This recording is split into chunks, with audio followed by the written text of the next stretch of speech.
నమస్కారం అండి.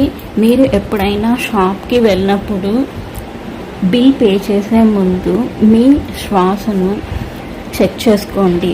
చంద్రస్వరంలో ఉందా, సూర్యస్వరంలో ఉందా అని చెక్ చేసుకునేసి మీరు శ్వాసను పీల్చి హోల్డ్ చేసి ఆ తర్వాత ఏ నాస్ట్రిల్ యాక్టివేట్లో ఉంటే ఆ చేయితో మీరు బిల్లుని పే చేయండి. అది ఆన్లైన్ పేమెంట్ అయినా, జీపే అయినా, ఏదైనా కానీ, క్రెడిట్ కార్డ్ అయినా కానీ, పిన్ నెంబర్ కొట్టేటప్పుడు లేదా మనీ పే చేసేటప్పుడు ఇలా చేయటం వల్ల ఏమవుతుంది అంటే మన మంత్లీ ఇన్కమ్ని సేవ్ చేసుకుంటాము. ఎలా అంటే లాస్ట్ మంత్ మనం కొన్న సరుకులు యూస్ చేయకుండా అలాగే మనం ఇంట్లో పెట్టేస్తూ ఉంటామన్నమాట.